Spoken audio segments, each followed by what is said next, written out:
আমি এই মুহূর্তে রয়েছি প্রেস ক্লাবের জাতীয় প্রেস ক্লাবের সামনে এবং এখানে দেখতে পাচ্ছেন যে বাংলাদেশ সেনাবাহিনী সতর্ক অবস্থায় রয়েছে এবং এখানে যেটা আপনাদেরকে জানিয়ে রাখি যে সেনাবাহিনীর সতর্ক অবস্থা থাকার কারণ হলো যে যে সকল সেনা সদস্যরা চাকরিচ্যুত হয়েছে তাদের চাকরি ফিরে পাওয়ার জন্য, অর্থাৎ তারা 3 দফা দাবিতে এই জাতীয় প্রেস ক্লাবের সামনে অবস্থান কর্মসূচি পালন করবেন। সেই জন্য তারা আসলে এখানে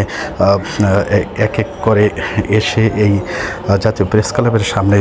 জড়ো হচ্ছেন। এটা যদি আপনাদেরকে দেখাই, এখানে রয়েছে একটি জলকামান, সেই জলকামানটিও আপনাদেরকে দেখানোর জন্য চেষ্টা করছি এবং যেটা আপনাদেরকে দেখানোর জন্য চেষ্টা করব যে আইনশৃঙ্খলা রক্ষাকারী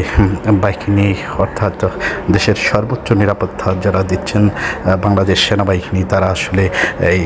যে সকল সেনা সদস্যরা চাকরিচ্যুত হয়েছেন তাদের চাকরি ফিরে পাওয়ার জন্য 3 দফা দাবিতে তারা যে অবস্থান কর্মসূচি ডেকেছেন, সেই অবস্থান কর্মসূচি এখানে যেন কোনো অপ্রীতিকর ঘটনা না ঘটে সেজন্য তারা আসলে এখানে এই বাংলাদেশ সেনাবাহিনীর সদস্যরা আসলে এখানে সতর্ক অবস্থায় রয়েছেন। আপনারা দেখতে পাচ্ছেন যে সকল সেনা সদস্যরা চাকরিচ্যুত হয়েছেন তারা এখানে অবস্থান কর্মসূচি, তাদের চাকরি ফিরে পাওয়ার জন্য, আবার চাকরিতে পুনর্বহালের জন্য তারা যেই এখানে অবস্থান কর্মসূচি পালন করছেন সেটি আসলে আপনাদেরকে দেখানোর জন্য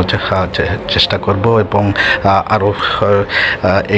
একটু যদি দেখিয়ে থাকি যে তারা দেখছেন যে এখানে তারা দাঁড়িয়ে আছে অবস্থান কর্মসূচি ব্যানারটি নিয়ে, সেজন্য আসলে